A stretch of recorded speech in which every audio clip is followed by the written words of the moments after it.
기도하며 서로의 경험한 바를 나누는 귀한 시간 주시니 감사합니다. 아멘. 우리의 강단을 말씀으로 풍요케 하시고 이 말씀을 선포할 때마다 청중들이 주를 경외하는 법을 배우게 하시고 하나님에 대하여 아름답고 영광스러운 신앙 고백으로 저들의 삶을 드리며 가장 숭고한 가치, 순종을 아름답게 열매 맺는 귀한 교회들이 되게 해 주시옵소서. 오늘도 주 앞에 맡겨오니 성령께서 말씀과 더불어 역사하사 우리의 교제를 충만케 하옵소서. 예수님 이름으로 기도하옵나이다. 아멘. 자, 뭐 드시면서 얘기를 나누시죠. 이 지금 내가 쓴 글 중에 가장 어려운 대목에 지금 들어와 있습니다. 이거 나도 지금 자신이 없어서 자신 있는 내용만 간추려서 지금 썼는데 더 깊은 얘기는 못 하겠어요. 하나님의 나라의 미래성, 종말입니다. 요한계시록을 중심으로 펼쳐질 하나님의 계획의 나라, 아직은 이루어지지 않았습니다. 그 나라에 대한 종말론적인 신학 체계를 갖춰야 할 텐데 이게 지금 주장들이 너무 많아서 어느 하나를 못하고 할 수 없을 만큼 신비로운 내용들입니다. 그래서 칼빈도 주석을 하다가 중도에서 마칠 정도로 함부로 얘기해서는 안 되는 그런 내용들입니다. 지난번에는 하늘나라의 현재성에 대해서 공부했습니다. 사실은 하늘나라의 현재성에 대한 이해가 없으면 미래에 이루어질 천국을 준비할 수가 없어요. 하늘나라는 미래에 대한 것을 준비하는 유의한 과정으로서 현재에 임하고 있는 하늘나라에 대한 이해가 있어야 돼요. 예수님이 오셨을 때에 빈손으로 오지 아니하시고 하늘나라를 들고 오셨어요. 그래서 천국을 소개할 때 회개를 외쳤다고 하죠. 공부를 했지 우리. 그러니까 예수님이 오신다는 것은 천국을 이 땅에 이루시기 위한 아주 구체적인 역사의 사실로 오신 거예요. 현재성이죠. 근데 오늘 우리는 그 천국을 자꾸 죽고 난 다음에 돌아가는 미래에 대해 너무 꿈을 꾸고 예수 믿고 천국 간다라는 생각을 죽고 난 다음에 이루어질 미래의 천국만을 생각하는 거예요. 또 그것을 주장하는 교파들도 있고 그렇게 하는 경우에는 주로 환란을 많이 만나거나 역사적으로 참 우리나라도 좀 일제하에 핍박 가운데 순교하면서 신앙의 절기를 지켰던 그 아주 궁핍하고 억압되는 시절이 있었어요. 그때는 목사님들의 메시지가 미래의 천국, 오늘의 환란을 견뎌내자, 미래의 천국이 있다. 자꾸 이렇게 죽고 난 다음에 들어갈 천국의 환상과 꿈을 말씀을 통하여 얘기를 했습니다. 그리고 이 세상에 대해서는 아까 얘기한 허사가 우리 교회에서 이렇게 많이 불렀어요.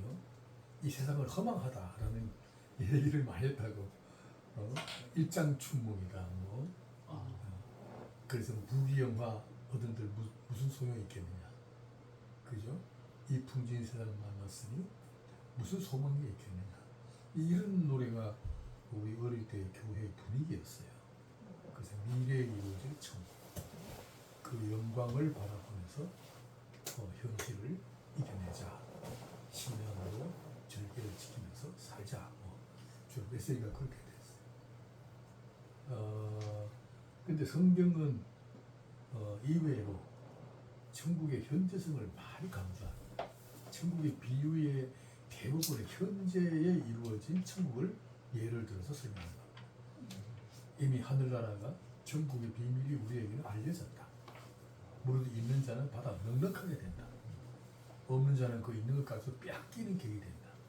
이렇게 천국의 현재성을 상당히 강조하는 내용들이 천국에 관한 현재성을 더 많이 부각시키고 있습니다. 지난 시간에 배웠고요.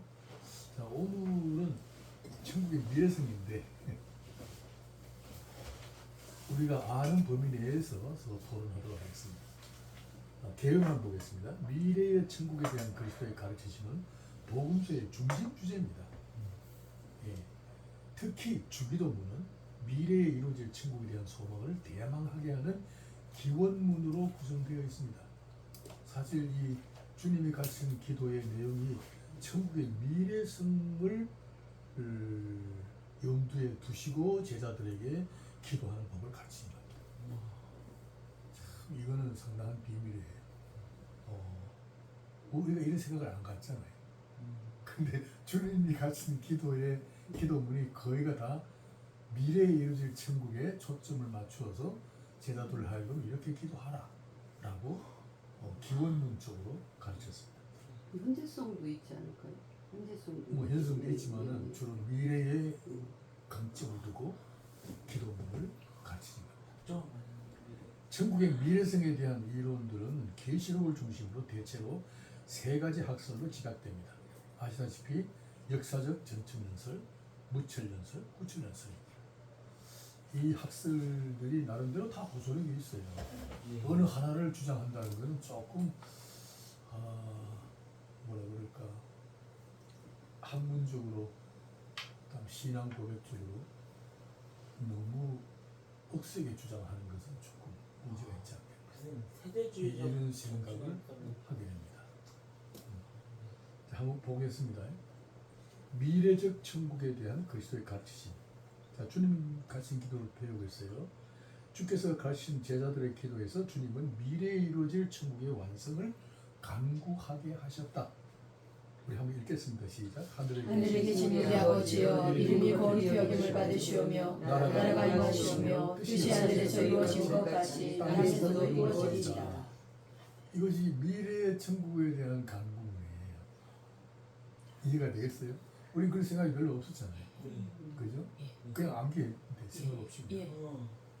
예수님께서 제자들에게 가르쳐준 기도는 하나님의 나라가 현재 상태에서는 이루어지지 않고 있음을 대전제로 합니다. 그래서 기도문을 보면 하나님의 이름과 그 나라의 뜻이 외면당하고 있음을 애통해하면서 장차 완성될 천국을 지금 소유하기를 갈망하게 하시는 주님의 의도가 담긴 기도문입니다. 우리 이런 생각을 아마 했어요, 안 했어요? 별로 안 했죠. 지금 외면당하고 있는 거예요. 거룩한 이름도 외면당하고 있고, 특히 하늘나라의 약속이 외면당하고 있는 거예요. 아버지의 뜻이 하늘에서는 이루어지는데 여기서는 이루어지지 않는 데 대한 마음의 애통함을 호소하는 거예요. 그래서 이루어지기를 원하나이다. 이런 내용이에요. 악의 시험이 상존하는 타락한 세상. 지금 우리가 사는 삶의 이 국면들은 악의 세상이 지배하는 것입니다. 그러니까 뭐 눈 한 번 깜빡 다른 데 돌리면 그동안 믿었던 신앙이 순식간에 무너질 정도로 우리 주변에는 악의 세력들로 꽉 들어차 있어요. 신앙의 절기를 지킨다는 게 굉장히 어려운 상황이에요. 참 우리가 하늘나라에 가는 조건으로서는 호조건이 없어. 전부 악조건들만 있는 거예요. 우리 주변이. 그래서 이 시험이 상존하는 타락한 세상에서 악으로부터 우리 자신들을 보호해 주실 것을 간구하고, 그렇죠? 그 다음에 하나님의 나라와 권세와 영광이 영원히 보존되기를 기도하게 하심으로써 미래에 도래할 천국을 확신하게 하신다. 우리 주기도문의 내용이 이런 내용들이야. 이거 우리 생각 못했지. 공부 잘한 겁니다. 자, 주기도문은 제자들이 세상의 시험을 극복하게 하시는 하나님의 간섭으로서 미래에 이루어질 천국의 소망을 두게 하시려는 뜻을 담고 있다. 미래에 이루어질 천국을 가슴에 담고 이 어려운 악조건의 세상을 극복하고 이기라고 하는 그런 기도입니다. 그러니까 미래에 이루어질 천국이 우리에게 약속되어 있지 않다면 현실을 극복할 힘이 없지요. 사실 우리는 미래를 산속에 가서 혼자 사는 게 싫거든요. 혼자 외롭고 괴로워서. 그러니까 이제 이방 종교들은 이제 속세를 착 벗어나서 그 자연과 함께 호흡하고 자연과 함께 융합하는 돛단 그지 도 닦는 사람 구두의 길을 가잖아요. 그리스도를 그게 따라야 되는데. 자연의 순수로 승화하는 길이거든요. 그러니까 그 안에서 뭘 누리냐면 평안을 누리고 그 안에서 시험이 없잖아요. 시험은 사람에서 오는 거지. 부딪혀야 하는 게 그죠? 이 자연에서 오지 않거든. 식물에서나 동물에게서 시험 받는 사람이 있어요. 요즘 개를 왜 키워요 집안에서? 외로워서. 아니야. 개한테는 시험이 없어. 걔는 뭐 아니 이거만 좀 우리 둘 부부가 크게 사랑해도 인간관계는 시험이 늘 상존해. 속상할 때가 많아. 그러니까 걔하고는 속상할 일이 없어. 걔는 한번 차버리면 깨갱하고 가지만은 금방 와가 꼬리 흔들어. 그러니까 사람들이 자꾸 걔하고 살라는 거야. 요즘 나는 좀 못마땅해. 걔하고 그런데요. 걔하고도 막 키스하고.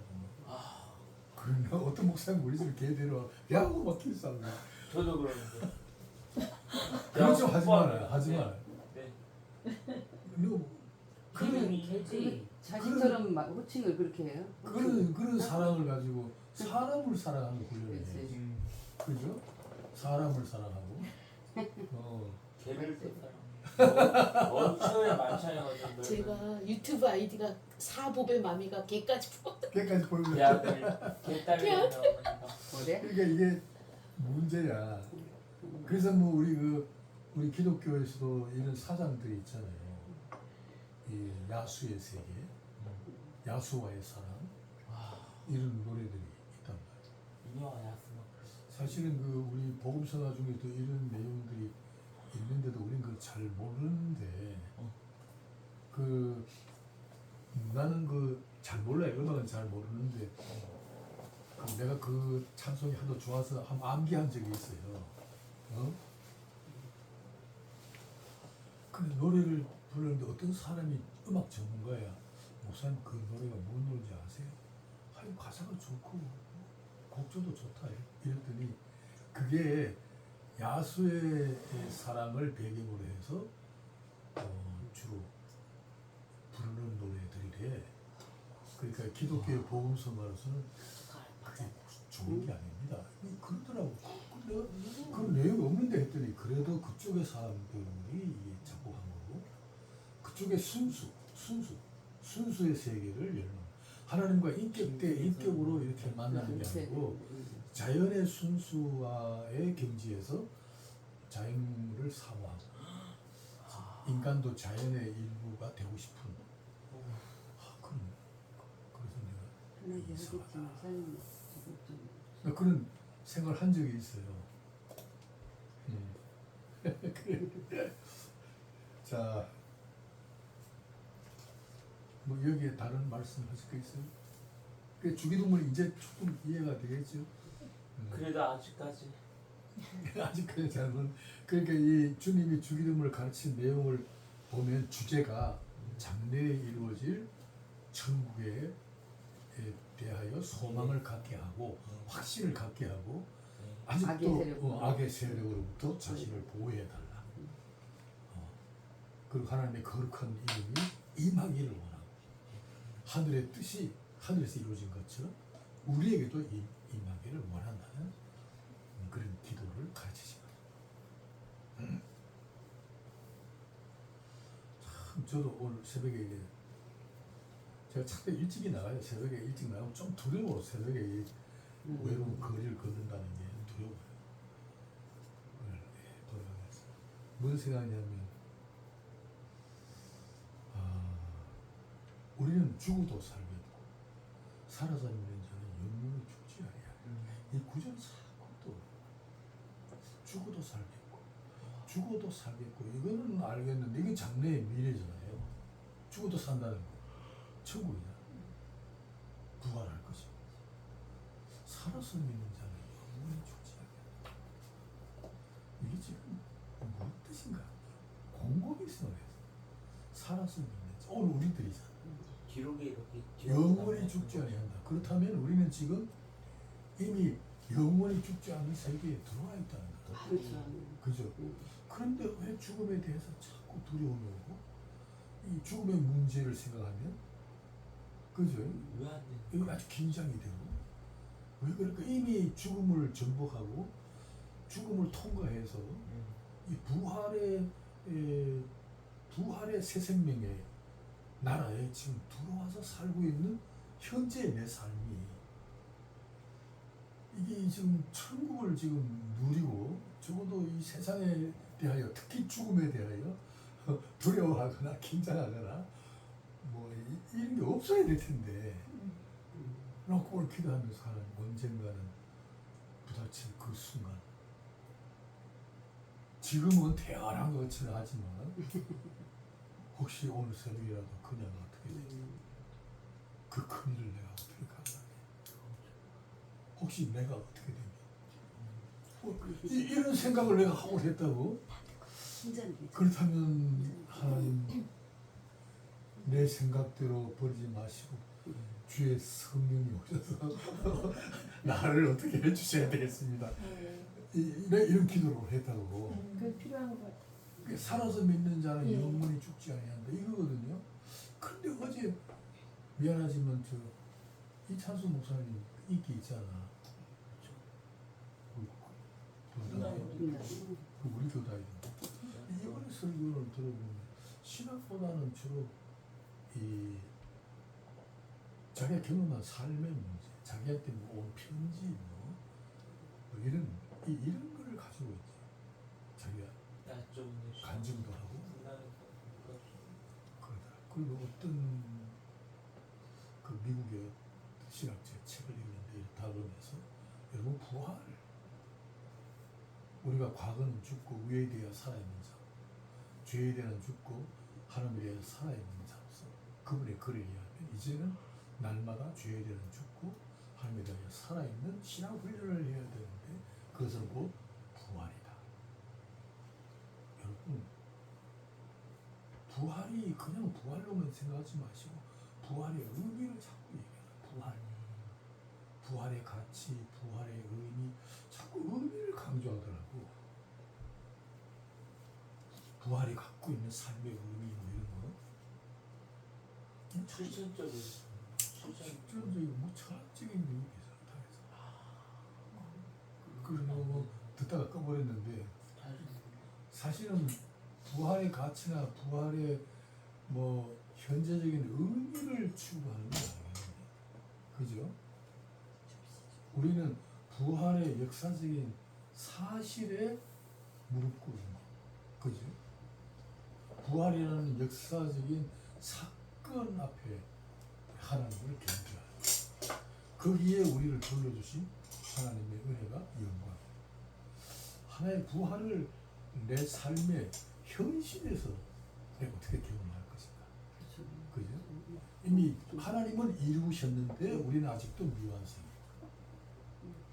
하나님은 부활이라는 그 정말 영광스럽고 장엄한 은혜의 역사를 우리 앞에 펼쳐주셨는데 그리고 우리를 불러주시기까지 했는데 초대된 우리는 아직도 거기에 대하여 긴장하고 불안해하고 미완성된 나 자신에 대하여 늘 마음에 이 불안정감 지금 마땅히 기뻐하고 노래하고 막 감사하고 찬양하고 이렇게 살아라고 했는데 실제로 그렇게 못 살잖아요. 실제로. 그런데 뭐 어떤 기도원에 가니까 내가 기도원에 한참 집회하러 갔을 때 나 딴 데보다가 여기 그 오산에 기도원 있잖아. 광 무슨 기도원인데? 광림교회 말고 또 그 굉장히 큰 기도원이에요. 우리 세계적으로 처음으로 힘도 있어. 아니 세계적으로 그 수은이 세계적으로 처음으로 성경 기계 그대로 성경에서 이야기하는 그 원료 그대로 수입해서 그 성막을 지은 데가 있어. 와. 강남. 광은기도입니다. 광을. 광은기도. 그게 그 성막 그대로예요. 그러니까 거기 뭐 수달피 가죽 있잖아요. 그걸 수입을 해요. 뭐 옥색실, 뭐 금실, 자색실 전부 다 수입을 해요. 근데 그게 뭐 수입이 안 되는 거예요. 어려워요. 법으로 되나요? 언제 우리 팀 한번 가야 되겠네. 거기에 내가 상당히 집회를 자주 갔었어요. 그래서 오산에 가면 내 팬들이 있더라고. 내가 그거 갔다 오면 와. 근데 이제 기도원 강사치고는 조금 색깔이 다르니까 그런가. 그래서 기도원에서도 그 연말에 있잖아요.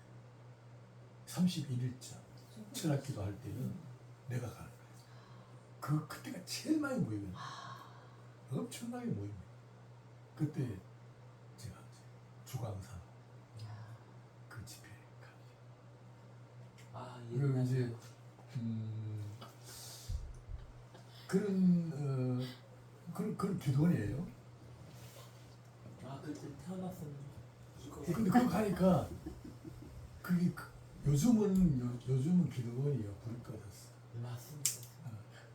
그러다 이제 기도 집들을 이렇게 음악집처럼 지어놨어. 막 많아요. 막 골목골목마다.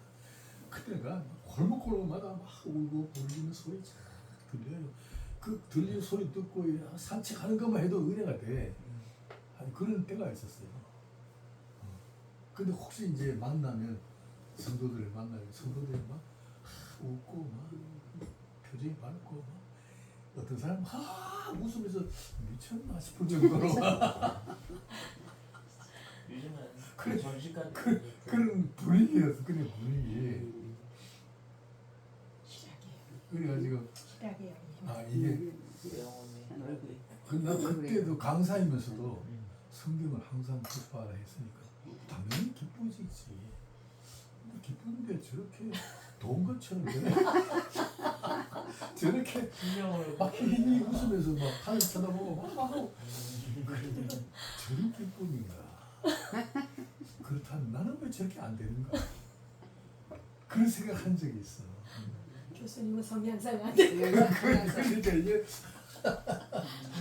내가 집회를 하면서도 좀 잘하셔. 집회를 하면서도 그런 분들 보면 부럽기도 하고 저는 아닌 것 같기도 하고 되게 어쩌면 되게 지금 쇼한 것 같기도 하고 분명히 내가 잘 모르겠더라. 우리가 신앙이 자칫하면 정말 이상한 방향으로 갈 수가 있거든요. 그래서 참 공부는 하면 할수록 현실과의 거리감을 느낍니다. 자, 천국은 실제하는 공간적인 환경이다. 구체적으로 들어갈 삶의 거주지다. 이거 굉장히 중요한 거예요.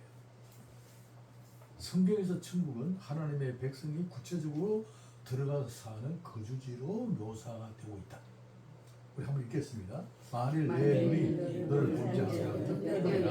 한 눈으로 하늘 나라에 들어가는 것이 두 눈을 가지고 지옥에 던지는 것보다 나으리라. 이게 뭐예요? 들어간다는 거예요. 거주지라. 거주지. 구체적인 공간이라. 삶의 공간 질서가 있고 공간 환경이 있고 관계가 있고 통치권이라는 어떤 법도가 있고 질서가 있는 곳이라. 그냥 상상으로만 가는 게 아니라 실제로 사는 삶의 거주지로 표현하고 있다. 예수께서 백부장의 믿음을 경찬하시면서 약속하신 천국에 대한 언선에서도 천국은 공간적인 거처임을 밝힙니다. 읽겠습니다. 또 너희 이름이 동서로부터 많은 사람이 이르러 아브라함과 이삭과 야곱과 함께 천국에 앉으려니와. 천국에 앉으려니와. 참 이 백부장의 믿음을 격천했어. 나는 그 백부장 어제도 그 대목을 읽었는데 저는 믿음이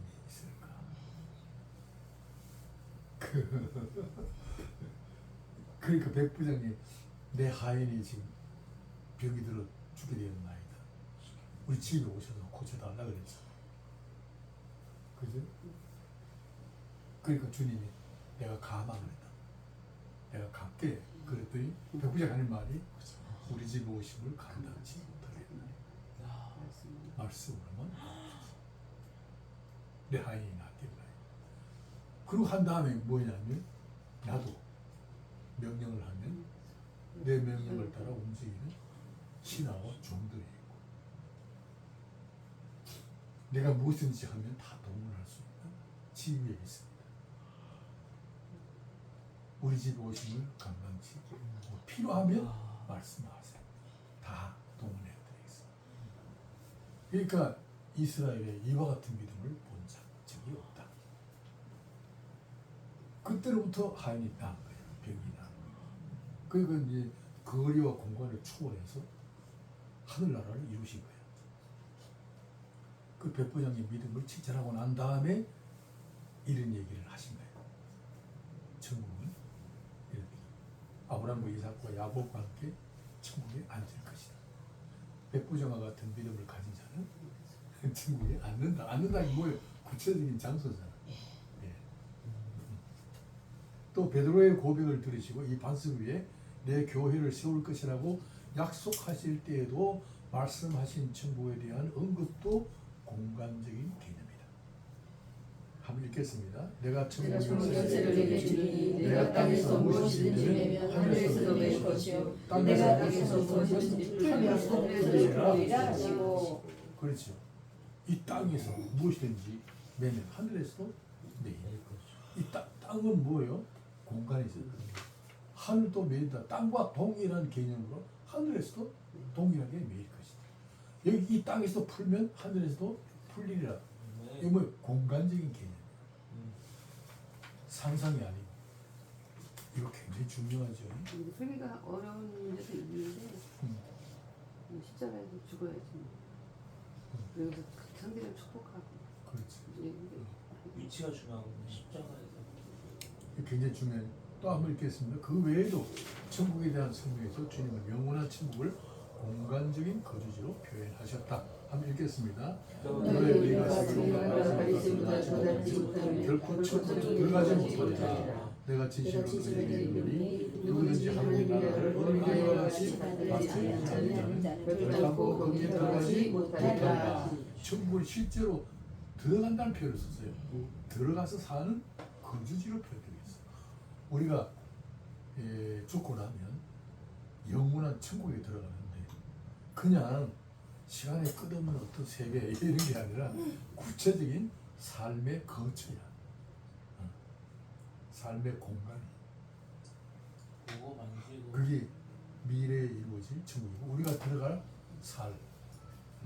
천국의 장소입니다. 하나의 장소입니다. 제가 영혼의 개념을 설명할 때 영혼이라는 개념은 공간적인 개념이 강하다.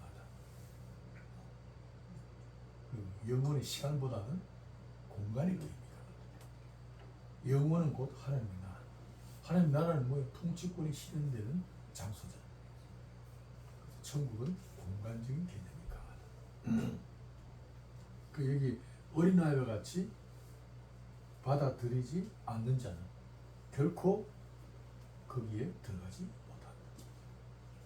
우리 한번 확인하겠습니다. 어린아이와 같이 되어야 한다 이 뜻이잖아. 우리 신앙은 어린아이와 같은 수준이 돼야 된다. 그리고 요단강 건너 출애굽 제2세대들은 어린아이의 세대로 다 들어갔잖아요. 제1세대들 중에는 갈렙과 요수아 두 사람만 들어갔어요. 그러니까 갈렙과 요수아는 어린아이의 수준으로 그죠? 평가된 거예요. 그러니까 성경은 어린아이와 같은 수준의 사람, 그게 대표적으로는 갈렙과 요수아야. 그 정도 돼야 부담감 건너 가나안 땅에 들어가는 복지로 들어가는 거예요. 그거 무슨 뜻인지 알아요? 설명해봐. 어린아이와 같이 부자는 어린아이와 같은 수준의 사람이 되어야 된다는 거예요. 이렇게 그게 1세대들 중에 오늘 우리가 1세대들이잖아. 1세대들 중에서는 요수아와 갈렙 정도의 신앙이 돼야 된다는 거예요. 그 신앙은 어린아이와 같은 수준으로 평가되는 거예요. 그러니까 어린아이와 같은 수준이 천국에 들어갈 조건인데 그게 무슨 뜻이야? 어떻게 돼야 된다는 거야? 순전해주고 거룩해지고. 어린아이 원래 순수성이 있죠. 순수성. 네. 그렇게 악이 없고 악한 악이 마음이 없고 순수해야 된다. 위지하고. 요수아와 갈렙이 악이 없고 뭐 그렇게 백지와 같이 순수했을까? 네. 온전한 의뢰, 신뢰, 오늘 온전한 믿음. 오늘 여러분이 지금 목사의 신분이고 나는 신분 중에서 아주 높은 수준의 목사가 되는데 정말로 내가 그렇게 순수할까요? 네. 그러니까 순수성이 이 어린 아이의 특성이다 그 뜻이잖아요. 다른 의견 있어요? 목사님의 책에 의하면 네. 목사님의 책에 의하면 영원한 진리란 영원한 진리란 하나님이 이루어진 일들을 믿고 그것 믿는다는 거잖아요. 그것이 영원한 진리인 거잖아요. 그러니까 하나님이 하신 일들을 믿는다는 것은 성인은 안 믿어지거든요. 믿다 말다 하지만 아이들은 어른들이 하는 얘기는 그냥 다 받아들이잖아요. 그래. 그런 스펀지 같은 그런 마음. 그것이 좋은 생각인데 그때 한번 물어볼게요. 어린 아이들이 왜 어른들이 시키는 말을 그대로 순종하면 받아들일까요? 이 생각이 애들이 순수하기 때문인가요? 아니에요. 아니요. 그건 약자야. 아이들은 필요, 저 필요성. 어른의 말을 잘 듣지 않으면 생존할 길이 없어. 그러니까 교수님이 가르쳐 주신 얕게 거예요. 딱 울리게 아, 가르쳐 주셨어요. 그게 답이야. 또 교수님이 가르쳐 주셨어요. 이렇게. 그래요. 이게 성경에서 얘기하고 싶은 거야. 어린아이와 같아야 된다는 말은 뭐냐? 어린아이들이 순수하기 때문이 아니에요. 내가 얘기했잖아. 어른 독서와 애기 독서와 무슨 차이가 있냐? 똑같이 두고 있다니. 그죠? 그 차이야. 그러니까 순수하지 않아 인간은. 태어나서부터 인간은 순수하지 않아. 생존을 위하여 굉장한 이기와 그죠? 자기 자신밖에 모르는 탐심의 존재로 태어나. 그 증거가 뭔지 알아요? 주먹지. 저부터 증거도 증거지만 뺏기지 않으려고. 내가 이런 간증을 한번 할게. 내가 언제 막 글을 젊었을 때 읽었는데 그것도 설교 시간에 내가 한번 듣고 말았는데 제가 취직을 했잖아. 반도체 회사에 2,000명 되는 쪽 굉장히 크죠. 모토로라하고 비슷한 미국인 투자 전자 사업 기업체인데 거기에 내가 인사 계장인가 과장으로 있을 때야. 전 종업원을 모아놓고 공장장에 나와서 뭔가 연설을 해야 돼. 임금 인사를 앞에 놓고 이제 연설을 해야 되는데 그날 사장하고 공장장이 청와대에 불려가 버린 거야. 그러니까 연설할 사람이 내 위에는 인사부장이 하나 있어. 서울 법대 출신이야. 이 사람이 나가야 돼. 인사과니까. 근데 이 사람이 말을 잘 못해요. 글은 잘 쓰고 법은 잘 아는데 이 연설이 안 돼. 그 천상 그 자리가 나한테로 돌아온 거야. 말도 안 되지. 내가 사장을 대신해서 얘기를 해야 돼. 갑자기 날 보고 하라는 거야. 미스터 난 나가라는 거야. 와. 그래서 내가 예수 믿는 사람의 그죠? 특권이랄까? 예수 믿는 사람의 유익, 교회 다니면서 받는 유익이 사회생활에서 크구나 라는 걸 느꼈어요. 내가 뭘 알겠어? 근데 탁 올라가서 뭔 얘기를 하는지 알아?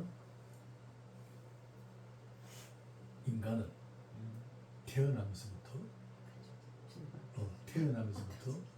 노동의 가치로 생존합니다. 노동이라는 수단을 통하여 자기 자신을 보호하고 지키는 그런 존재로 태어납니다. 어린아이가 어머니의 태에서부터 나오자마자 으앙 하고 두 주먹을 쥐고 소리칩니다. 그 아이는 왜 울까요? 아파서. 아파서 우는 게 아니라 내가 나오자마자 어린아이는 와 운다는 그 자체가 자기 자신을 보호하기 위한 노동의 가치입니다. 와. 우와. 생존하기 위한 모범이에요. 내가 이렇게 설교를 했어요. 여러분, 할렐루야. 내가 이렇게 운다는 것은 누군가 감동받거든 와서 전복이 달라는 뜻이죠. 울지 않으면 젖을 물리지 않습니다. 네. 운다는 것은 또 나왔다가죠. 나를 누군가 보고 네. 귀엽고 사랑스럽거든 젖을 먹이 달라는 거예요. 와. 그거는 어린아이가 갖고 있는 노동의 가치가 자신을 보호하는 것입니다. 분주하죠. 이렇게 막 얘기를 했는데 한 30분 동안 콱 얘기를 했어요. 박수가 생전 처음 듣는 얘기야 그거 안에서. 못한 강의를 수준이 그냥 우리가 천국 수준이라. 우리가 여기서 네, 노동을 하는 거 여러분 노동을 하는 거 여러분 우리 6,000명 사원들 어떤 사람은 부장 이사 나는 계장 응? 밑에 슈퍼바이저 감독자들 여러 사원들이 있지만 이것은 이 운영을 하기 위한 하나의 사회적인 질서예요. 그죠? 하나의 계통이고 하나의 조직화된 운영 경영 공동체일 뿐이지 높은 사람이나 낮은 사람이나 생존하기 위한 노동의 가치는 동일한 겁니다. 여러분 스스로를 비천하게 여기지 마십시오. 소중한 인생을 사는 겁니다. 이렇게 우리는 온종일 돈만 생각하며 살지 않습니다. 네. 돈만 생각하며 살지 않습니다. 우리는 오히려 나 자신을 인정해 주기를 바라는 겁니다. 그렇게 내가 그때요 30대 초반에 이런 얘기를 했다니까. 그래요. 교회에서 이렇게 주워 들은 얘기를 내가 나름대로 막 그렇게 해서 하고 나니까 막 박수가 할렐루야. 그 턱에 그때 계급이 올라갔어요. 대장에서 과장으로 탁 뛰었잖아. 사장님이 그날 안 나오시면 제가 내가 그런 적이 있어요. 그게 어디서 배웠겠어요? 내가 책을 읽은 것도 아니야. 교회 설교를 듣고 이리저리 나 뭐 흘려버린 것 같은데 급하니까 그 축적된 그런 지식이 있었나 봐. 원고도 없이. 원고도 없이요? 원고가 어디 있어? 갑자기 시켰는데. 갑자기. 그러니까 나오니까 미스터나 와, 뭐 부자이고. 높여주신 거죠. 네, 분네 진짜. 그러더라. 그래서 내가 그래. 임금 인상이 됐다는 말에 박수 친 거 아닐까요? 그러니까 우리 회사에는 특별히 우리 회사는 응? 노조가 없었잖아. 이웃들은 전부 노조 때문에 야단인데 우리 회사만은 노조가 없었어. 노조가 들어오지를 못해. 내가 이렇게 막 설교를 해놓으니까 노조. 그런 적이 있습니다. 그러니까 이게 그 아기는 순수하지 않습니다. 생존하기 위한 몸부림입니다. 태어날 수부터. 그리고 길러봐요. 애들이요 유치원 다닐 때 귀엽지요. 벌써요 초등학교 5학년쯤 되면 골치 아파요. 징그러워. 12살, 13살 이쯤 되면요 중학생쯤 올라가면요 벌써 반항해요. 그 어디에 대한 반항이냐면 권위에 대해서.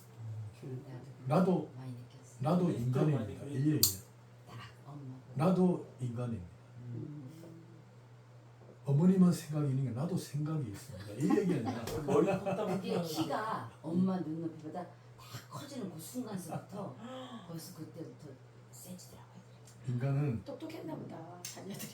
끝내자 나가 그러면. 조금 커지기 시작하면 이제 그때부터는 이제 그러니까 여러분 우리 목사님들은 사고를 성경적으로 기준을 삼으셔서 인생은 순수하지 않다. 가난 나이도 순수하지 않다.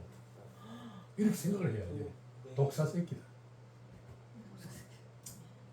하나님 보실 때에는 원죄의 유전인자를 갖고 태어나. 난 유전인자란 말을 씁니다.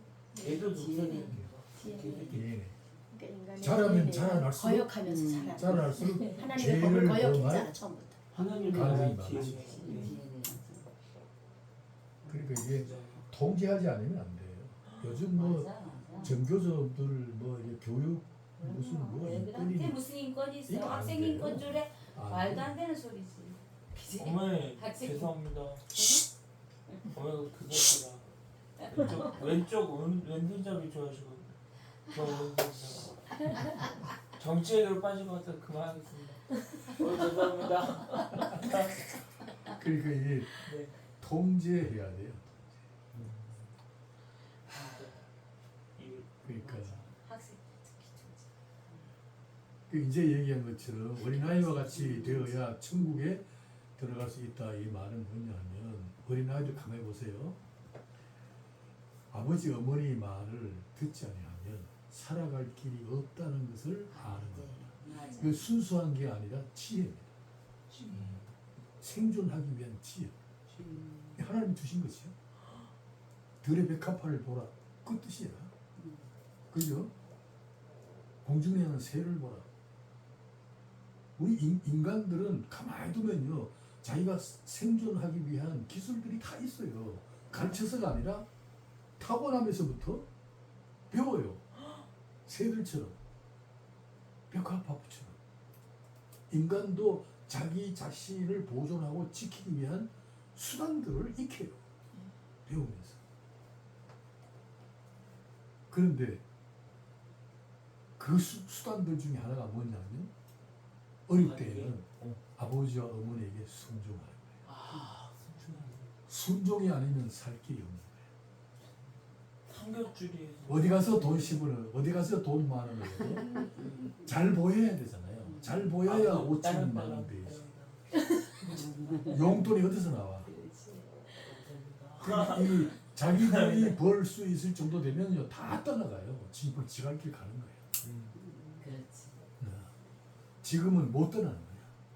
떠오고 힘이 싶어서 없어서. 왜냐하면 떠나고야 살 길이 없는데. 그래서 순종. 놀자 싫다. 그거와 같이 너희들도 하나님의 말씀에 순종하지 않으면 그저 천국에 들어갈 수 없다. 이 말은 뭐야? 응? 그게 너무 와닿는 어린아이 어린아이 같이 그게 지혜 어린아이한테 준 지혜가 그렇지. 지금 우리에게 주신 믿음의 지혜가 지혜고 이게 분별이야. 공감이 됩니다. 오늘 우리가 그렇게 살아야 그거네. 네. 어린아이처럼. 우리가 순수해서 하나님 말씀을 순종할까요? 아니에요. 하나님 말씀을 순종하지 않는 경우에 야, 이 미래가 없다는 걸 알기 때문에 그래서 오늘 나를 쳐서 복종시키는 거예요. 바울이 얘기했잖아요. 나는 사명을 받았노라. 직분을 받았노라. 직분이라는 게 뭐예요? 내 마음대로 할 수 없는 자리잖아. 직분 자체가 직분의 의미가 그렇죠. 내 위에 누가 있다는 거야. 그죠? 그분에게 안 보이면 직분이 사라져. 하나님이 있네. 먹고 살 길도 없고. 그렇게 복종하며 살아. 이것이 지혜다. 짱 그러니까 뭐 잘난 척하고 말이지 하나님 없어도 살겠습니다 그러고 자기가 하나님의 모든 결정권을 자기가 갖고 자기 인생을 경영하다 보면 언젠가는 큰 문제가 생기죠. 교사님 그래서 안 되군요. 그 뜻이 네. 순수하지 않습니다. 자, 3번 미래의 천국에 대한 비유들을 보겠습니다.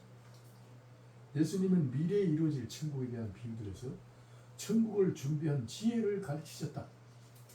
불의한 천지기와 불의한 재물 비유. 이거 우리 알죠? 주인으로부터 파면당할 순간에 장례를 준비하는 불의한 청지기의 지혜를 배우려 한다. 비록 불의한 방법으로 자신의 장례를 준비하는 예이긴 하지만은 천국을 준비하는 지혜가 세상을 어느 것보다 더 긴박한 일임을 강조하신 것이다. 미래를 준비한다는 뜻에서는 불의한 청지기의 지혜가 우리들에게 필요하다. 불의를 배우는 뜻이 아니라 미래를 준비하는 지혜를 배우는 것이다. 슬기로운 처녀, 어리석은 처녀, 이거 다 알죠? 양과 염소의 비유, 네. 천국을 예배하는 슬기로움을 권면하고 있는 것이다. 그러니까 슬기로운 지혜가 있어야 돼요, 사람이. 그래서 자기 자신의 그 온고집 있잖아요. 그 자존심. 그러니까 이거 내걸면 안 돼. 내가 이걸 요즘 묵상하면서 내가 어릴 때 나 고집 때문에 내가 왜 고집이 세었을까 그렇게? 65, 75 아니 지금 최씨였잖아요.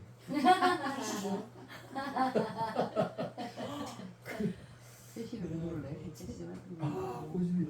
고장. 내가 우리 할아버지가 내 이름을 부르잖아요. 내가 어릴 때 이름이 시연인데 시연아 부르면 대답을 안 해.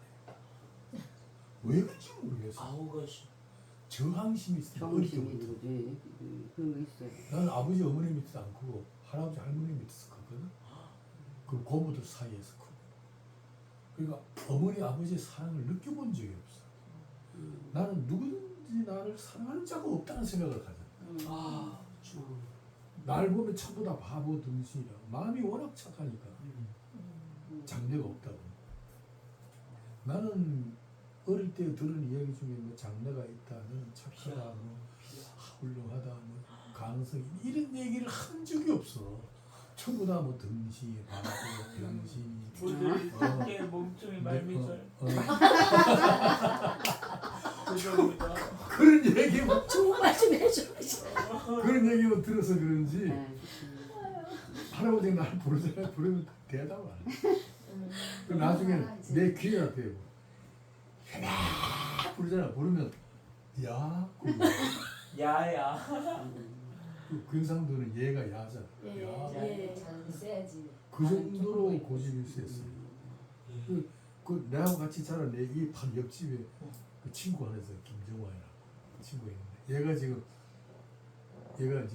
엉망진창이었지. 근데 얘가 날 따라서 공부를 어떻게 해서 독일에 유학 가서 계명대학 부총장으로 야. 은퇴를 했어. 지금도 나하고 교통을 하고 있는데 그래서 얘하고 같이 교회를 가잖아. 한 5일쯤 걸어가야 돼. 우리 그러면 교회를 왔다가 돌아올 때도 둘이 같이 돌아오잖아. 천방 밑으로 오는 길이 있고 들판으로 오는 길이 있어. 갈림길에서 나는 아무 말도 안 하고 내 그 일을 가 그냥 천방길로. 천당을. 천방 밑으로 이렇게 돌을 툭툭 차면서 해요. 얘는 들판으로 질러가는 거야. 질러가면서 야 일로 가자. 그러면 나는 보지도 않고 내 길을 가는 거야. 그럼 얘가 가다가 또 돌아와서 내 길을 와. 고집이 세. 그러니까 걔가 벌맥을 날고 황소고집. 황소. 그렇게 고집이 세었어. 음식도 잘하셨나? 그러니까 이제 지혜야 지혜. 요즘 내가 뒤돌아보면서 내가 어린 시절 때 삶을 사는 지혜가 없었다. 할아버지한테 잘 보여. 그래도 잘 보여야 되는데. 그죠? 그치. 고모들한테도 잘 보이고 선생한테도 잘 보여야 되는데 나는 내 고집대로 한 거야. 그래가지고 외로우면 혼자 손을 몰고 손목이로 낙동강 강가에 그래 가서 소에게 풀어놓고 혼자 밀감 밑에서 혼자 울고 오리알도 잡으셨습니다. 동강오리야. 어릴 때 그렇게 자랐어요. 어릴 때부터 나는 철학자였어. 저 구름 저편에 뭐가 있을까 뭐 이런 거. 개동 철학입니다. 개똥 철학이야. 개동도 야구 들으면 없는데. 재밌네. 오늘 왜 이렇게 재밌어? 예능이다 용. 그래 제가 예능 캐릭터. 어린아이와 같이 돼야 된다 이 말에 내가 어릴 때 좀 더 누가 옆에서 나를 조금 교훈하고 코치를 했으면 멘토가 있어. 한 사람이 없었어.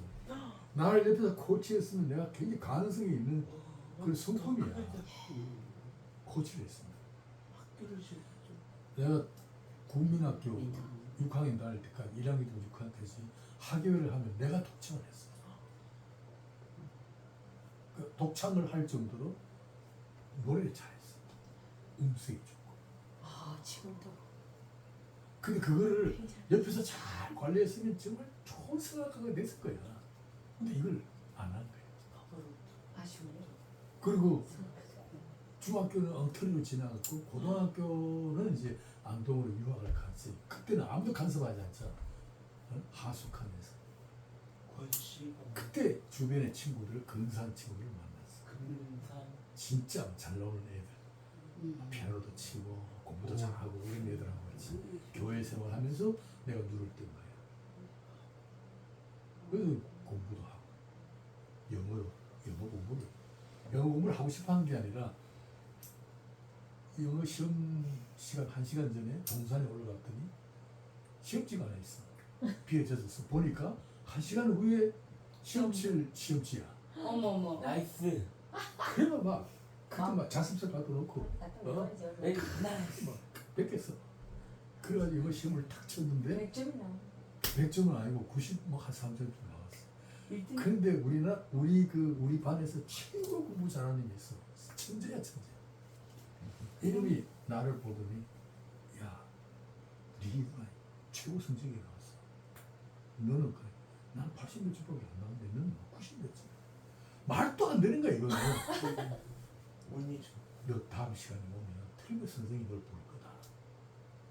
예습해가지고 가라. 그래가지고 그 친구 집에 가가지고 영어를 막 다다다다 외웠지. 막 발음이 됐지. 만나면 아니나 다를까 그 이틀을 갔더니 내가 키가 작았어. 3번 읽으래. 외운 게 있잖아. 다다다다 외웠어. 이 선생님이 깜짝 놀래. 아 천재가 여 하나 있구나. 그렇게 해서 해가지고 다른 공부는 일체 못하고 영어만 참 영어 가르치는 그런 뭐 그렇지. 하나기가 하나님 그럼 영어를 합시다. 된 거고 어. 그러면서 또 그 외국인 회사도 또 이제 그렇게 된 거야. 하게 되고 네. 이게 쭉 이어지는 거네. 어. 그 동기 하나가. 그래가지고 내가 고등학교 3학년 때는 교과서를 공부할 게 없었어. 코리아 타임즈지. 영어 신문 갖다 놓고 읽었다는 거야. 그 시절에 고3 때. 원래 고3 때 지독지게 실력이 해가지고 고3 때 실력이 인생 지금 최고 실력이 실력이야. 지금 실력이 고3 때 실력이야. 원래 고3 때 실력이 인생 최고 실력이라는 그래. 영어만큼. 고등학교 때 아 그런 적이 있어. 성모부터 안 되고 그러니까 이게 하나님 섭리가 묘하지. 그래 내가 요즘은 아 삶의 지혜, 분별력이다. 어린 아이들이 그죠? 삶의 분별력을 갖췄다. 순종하지 않으면 길이 없다는 걸 아는 거야. 그 자존심 싸움이 아니다. 살기 위한 지혜다. 분별력이다. 이걸 배워야 된다. 네. 우리가 이 신앙생활을 할 때 하나님 앞에 잘 보여야 된다. 잘못 보였다면 큰일 난다. 이 생각을 가져야 돼. 맞아요. 그래야 결론할 저기가. 이걸 가르쳐야 돼. 이게 어린아이의 수준이야. 그래야 천국 간다는 거야. 살기 싫어도 안 되고. 아 오늘 맞아요. 배웠습니다. 그 성경이 가르쳐. 근데 오늘 교회에서도 이런 걸 하나 이래 안 하잖아. 교회에서 이거 설교를 해야 돼. 그래야 돼. 크기 위해서. 하려고 노력을 하지만 저기한테 그렇게 못 가르치는. 이걸 못 가르치. 못 가르치는 거지. 사랑을요 하고 싶어하는 사람 안 되죠. 진심을 가지고 예수 믿어요. 양심으로 안 됩니다. 하나님 앞에 잘못 보이면 큰일 난다는 생각 때문에 성수주의도 하고 원수도 가서 그렇죠. 사랑하는 거죠. 네, 맞아요. 성모도 하나님 아니면 사랑할 이유가 없죠. 맞습니다. 그러니까 생각해보면 목사님 우리 어릴 때는 하나님이 무서웠거든요. 무서운 하나님 때문에 그 일을 빠지면 안 되고 뭘 하면 안 되고 이제 그랬었는데 이제 어른이 되고 이제 지금 이렇게 보면 하나님이 무섭다 공의의 하나님 벌 주는 하나님보다는 사랑의 하나님으로 그렇지. 되게 맞춘 거지 가니까 이제. 이제 이 설교들이 거의 다 이제 이런 식이니까 신앙생활이 그때하고 지금하고 또 다른 거야. 아니 사탕수육, 사탕수육. 그게 개념을 몰랐어. 하나님이 사랑이잖아. 하나님이 나를 사랑하기 때문에 그 명령에 심각하게 복종해. 아멘. 하나님은 나를 사랑하기 때문에 오히려 두려워해. 예. 사랑은 그렇게 좋은 게 아니라 사랑하기 때문에 사랑의 내용이 뭐예요? 질투라는 거야. 네. 질투하지 않아. 사랑이 아니면 질투할 이유가 없지요. 내가 혹 잘못되면 하나님은 질투하시기 때문에 그죠? SM. 그죠? 하나님과 나 관계를 방해하는 방해물을 제거할 뿐 아니라 나 자신을 하나님께로 눈을 돌리기 위하여 다리가 부러질 수도 있지. 그죠? 우리 나를 사랑하는 자가 내 계명을 사랑하기 지킨다고 때문이에요. 지킨다는데 그 얘기야. 사랑을 오해하면 안 돼. 사랑이기 때문에 강한 질투심이 발동이 되어서 채찍을 드시는 그게 지금 목사님 하시듯이 그게 병합해서 이제 거야. 나와야 되는데 그렇지. 빠지고 하나만 이제 하나만. 들어가니까. 오직 사랑만 하기 때문에 안 돼. 사랑이요 두렵습니다. 사랑하기 때문에 오히려 긴장해야 됩니다. 이렇게 얘기를 해야 돼. 가족끼리. 네. 사랑하기 때문에 우리는 오히려 두려운 마음으로 주를 섬겨야 합니다. 근데 이제 네. 실패를 계속 말씀을 듣다 내 일에서 실패했구나 실패하고 그런 거를 깨닫기까지 엄청 오랜 시간이 걸렸거든요. 엄청 오랜 시간. 그래서 이제 이렇게 됐구나. 자, 이제 그 정도로 하고 다음 단계로 넘어갑니다. 미래의 천국에 대한 비유들입니다. 자, 지금부터가 어려워요. 예수님 미래에 이루어질 천국에 대한 비유에서 천국을 준비하는 지혜를 가르치셨다. 이제 우리 공부를 했고요. 재림 이후에 이루어질 천국이에요. 미래에 이루어질 천국에 대한 설명 중 가장 어렵고 논쟁의 소지가 많은 대목은 요한계시록 20장 2절에서 7절까지의 9절에서 나타난 천년이라는 용어입니다. 천년이라는 용어가 기독교 역사에서 어느 시기에 해당되는지 모호하기 때문에 미래줄 가고 싶은 굉장히 모호해요. 모호하기 때문에 학자들 간에 난제로 남아 있습니다. 참, 이거 굉장히 중요해요. 내가 자주 얘기하는 거 있어요. 하나님의 계획을 이루시는 현실을 우리가 살잖아요. 그죠? 그러니까 하나님의 계획은 우리에게 있어서는 모호성을 갖는다. inequity. 모호하기 때문에 참 방황하는 거지. 모호하지 않다면 뭐 분명하다면 뭐 얼마나 좋아요. 이 천년이라는 용어가 모호해요. 그래서 난제로 남아있어. 이에 천년왕국서를 뒷받침해주는 성경의 내용들을 주지할 필요가 있다. 이제 성경이 자료죠. 이제 자료로 넘어가요. 요한계시록 20장에 천년이 시작되기 전에 그리스도의 영광의 재림이 묘사되어 있다. 요한계시록 19장 11절에서 16절 그리스도의 심판주로 재림하시는 영광을 진술하고 있다. 백마를 탄 하나님의 말씀 곧 만왕의 왕이요 만주의 주는 그리스도시다. 그리스도는 재림 때에 심판주로 등장하신다. 이 내용을 쓰지는 않았어요. 성경을 본문을 읽으면 좋겠네. 어떻게 한번 읽어볼까요? 네. 요한계시록 19장 11절에서 16절 한번 읽어요.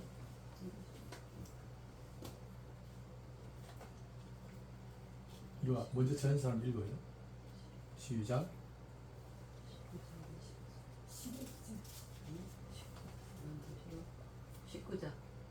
19장. 또 내가 하늘이 열린 것을 보니 보라 백마와 그것을 탄 자가 있으니 그 이름은 충신과 진실이라. 그가 공의로 심판하며 싸우더라. 그 눈은 불꽃 같고 그 머리에는 많은 관들이 있고 또 이름 쓴 것 하나가 있으니 자기밖에 아는 자가 없고 또 그가 피 뿌린 옷을 입었는데 그 이름은 하나님의 말씀이라 칭하더라. 하늘에 있는 군대들이 희고 깨끗한 세마포 옷을 입고 백마를 타고 그를 따르더라. 그의 입에서 예리한 검이 나오니 그것으로 만국을 치겠고 친히 그들을 철장으로 다스리며 또 친히 하나님 곧 전능하신 이의 맹렬한 진노의 포도주 틀을 받겠고 그 옷과 그 다리에 이름을 쓴 것이 있으니 만왕의 왕이요 만주의 주라 하였더라. 아멘. 아, 저를 16절까지. 심판주 백마타고 마지막 때에 나타나실 심판주의 모습입니다. 만왕의 왕 만주의 주 그리스도 재림 때에 심판주로 등장하네요. 19장은 그렇게 심판주로 등장하는 백마탄 그리스도를 이렇게 묘사하고 있고, 그 다음에 요한계시록 20장 말고 천년이 있기 이후에 21장으로 넘어가면 재림 이후에 새 예루살렘의 모습에 대한 언급이 있습니다. 한번 읽겠습니다. 새하늘과 새 땅이 들어서는 장면이에요. 하나님이 친히 그의 백성과 함께 계시는 하늘나라가 정리됩니다. 이전에 죄로 말미암아 무거운 짐을 안고 살아갔던 세상은 사라지고 없어졌어요. 사망도 없어져요. 애통하는 것이나 곡하는 것이나 아픈 것이 다시 있지 아니하는 신천신지가 계속됩니다. 21장으로 넘어가면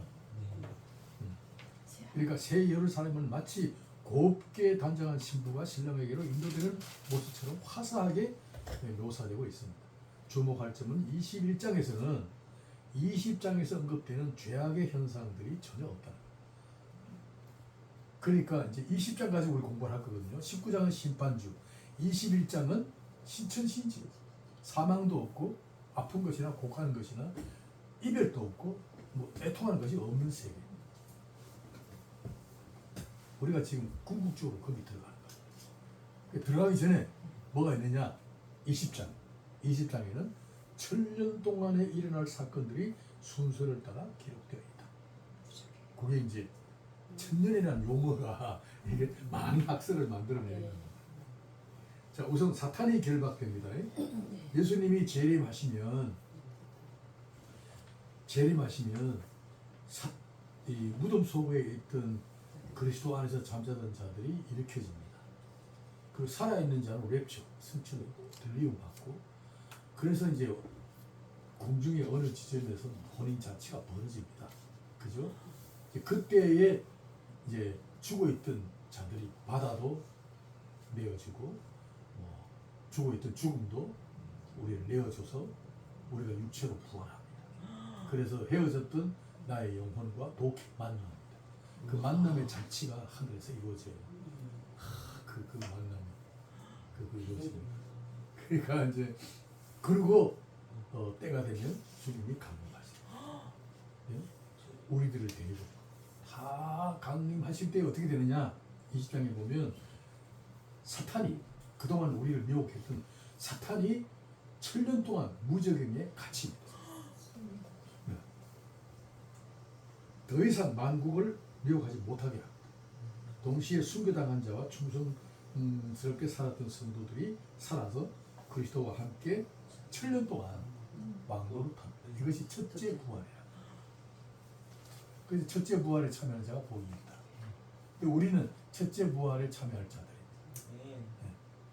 그럼 첫째 부활에 참여한 자가 복이 있어요. 그 당시까지 살아있는 자는 복이 아니에요. 왜냐하면 그 전에 이 숫자가 있어서 그렇지만 대환란의 시기가 있어요. 신령한 무슨 아마겟돈 전쟁이라는 그 환란을 견딜 수가 없어요. 이걸 통과할 거예요. 그죠? 근데 이게 이제 세대주의와 그 다음에 역사적 전천년주의와 무천년주의와 뭐 이런 사상별로 다 달라요. 7년 대 환란을 통과하느냐, 아니면 그 환란이 나중에 있느냐, 아니면 그 환란을 면케하느냐, 뭐 이런 주장 때문에 지금 학설이 다 바뀌는 겁니다. 자, 천년의 기간이 끝나요. 끝난 무렵되면 무적에 갇혔던 사탄이 나와서 자기 졸개들과 함께 뭐요? 성도들을 공격해요. 그리스도의 왕국을 공격해요. 그러니까 부활에 참여하지 못한 자들도 살아나서 사탄과 함께 큰 군대를 이루어 전쟁을 일으킵니다. 천년이 끝납니다. 그 전쟁을 우리는 뭐예요? 곡과 마곡의 전쟁이에요. 천사들도 그죠? 그러면 이제 그리스도의 왕국 군사인 우리가 이겨요. 승리해요. 아멘. 마지막 승리예요. 승리하고 나면 그 다음에 둘째 사망이에요. 다시 말하면 천국 왕국의 순서를 따라서 마지막 전쟁에서 이기면 그동안에 이제 죽음도, 그 다음에 거짓 선자도, 왕들도, 그 다음에 사탄도, 그 다음에 하나님 공개하지 못하는 불의한 자들, 불신자들도 전부 다 영원한 불못에 던져집니다. 이 백보자 심판이에요. 그걸로 끝나는 거예요. 역사는 그걸로 끝이. 자, 신약 성경은 종말에 일어날 사건들을 이제 언급하고 있는데 이것이 계시록 20장과 연관이 있다고 주장하는 학설들도 있어요. 만국의 복음이 전파되는 것과 이스라엘의 회복과 대배도와 대환란과 불법과 적그리스도의 출현, 이런 것들이 마태복음 20장에 나타나 있잖아요. 이것이 이 계시록 20장과 연관이 있다고 주장하는 학설들이 있어요. 자, 그 정도를 알고 자 이제 구체적으로 들어가 보겠습니다. 이상의 자료들을 바탕으로 해서 천년 왕국에 대한 중요한 세 가지 학설, 곧 역사적 전천연설, 우철연설, 후철연설이 형성되었다. 먼저 전철연설에 대해서 공부해 보겠습니다. 계시록에 기록된 천년을 뭐예요? 이분들은 문자 그대로 받아들입니다. 사탄이 결박되고 성도들이 주님과 함께 왕노릇하면서 7년 동안 그리스도의 왕국이 진행됩니다. 7년 동안 문자 그대로입니다. 초대교회로부터 이어온 신앙 고백의 역사성, 초대교회 이걸 믿었어요. 역사성과 주님의 재림이 있은 후에 사탄이 결박되고 만국을 미혹하지를 못하게 하고 그래서 무적행에 갇히고 그 다음에 첫째 부활에 참여한 성도들이 일어나서 주님과 함께 7년 동안 왕노릇합니다. 그래서 1년의 역사적인 사건입니다. 이것은 하나의 시리즈 역사적인 사건으로 쭉 진행된다는 측면에서 그냥 전철연설이 아니라 역사적 전철연설이 한다. 꼭 기억하세요. 네. 그냥 전철연설은 세대주의예요. 세대주의. 응? 세대주의와 이 정통 우리 보수주의 장로교에서 주장하는 것은 역사적 전철연설. 네. 개념이 좀 다릅니다. 이 적그리스도의 출현과 대환란과 반역, 배도와 같은 환란은 그리스도의 재림 이전에 지나가기 때문에 전철연설이 한다. 그러니까 이 7년 동안의 대환란의 시기가 그죠? 있고 난 다음에 천정왕국이 오기 때문에 이름을 전철년이라 하는 겁니다. 역사적 전철년. 소위 환란 통과성을 주장합니다. 근데 세대주의는 환란 통과를 안 해요. 세대주의. 이 세대주의 신앙이 주로 침례교나 이쪽에 세대주의자들이 있잖아요. 시대를 세대들로 바꿔요. 율법 시대, 무제 시대요. 그 있어요. 뭐 교회 시대, 성령 시대, 복음 시대. 자꾸 시대별로 이렇게 나누어서 얘기하는 거예요. 그것은 성경을 왜곡할 가능성이, 성경의 일관성이 별로 없어요. 시대별로 다 다르다. 뭐 율법 시대니 뭐 이런 시대. 하나님이 직접 통치하던 또 사사 시대. 세대주의자. 우리는 환란을 통과한다는 뜻에서 역사적 전철연수. 초대 교회 교부들 대표적으로 폴리가 뭐 순교자들 유명한 폴리가 요한의 제자지요. 폴리가. 그다음 순교자 저스틴 비롯하여 이레니우스, 터툴리아누스 아주 유명한 교대 신을 터툴리아누스는 삼위일체를 제청하신 분이잖아요. 역사적 전철연설을 지적했다.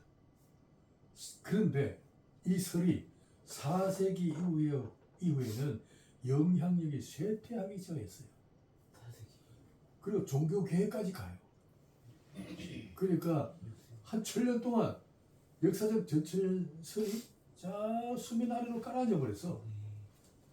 그 예수님이 돌아가시고 난 후 한 300년 동안은 막 역사적 전철연설로 막 들끓고 있다가 이게 수면 아래로 깔아져 버렸어요. 언제까지? 종교개혁까지. 그 1517년, 1500년대까지.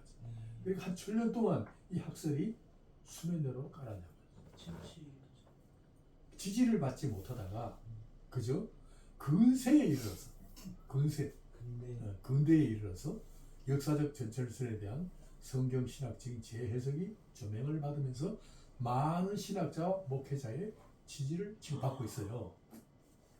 미국을 중심으로 찰스 어드만, 조지 랜드는 웨스트민스터 신학교의 이 조지 랜드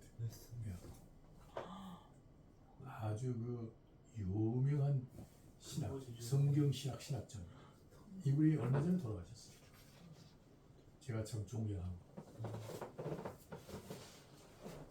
그 D.A. 카슨, 웨인 그루데 이건 뭐 굉장한 보수 신학 계열의 아주 어떤가는 학자들입니다. 이분들이 신학적 논거를 내고 우리나라에서는 박영용 박사, 박아론 박사의 아버지 박영용 박사. 우리 아버지 시대 때에 우리 그러니까 통합과 합동이 갈라지기 전에 그죠? 통합 합동 갈라지기 전에 우리 신학교가 남산에 있었어요.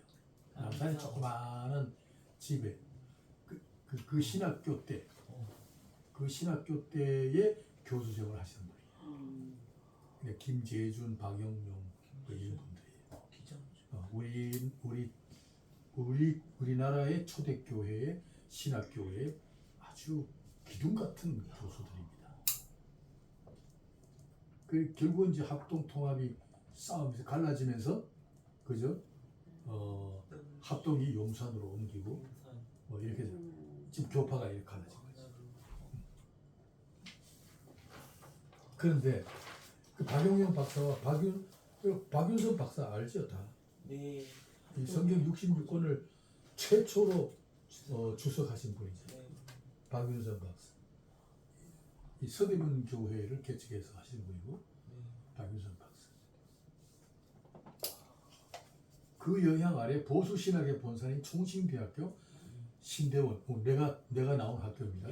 그 학교의 교수와 학생들이 대부분 따르고 있다. 저도 지금 전철연설을 따르고 있는 셈이에요.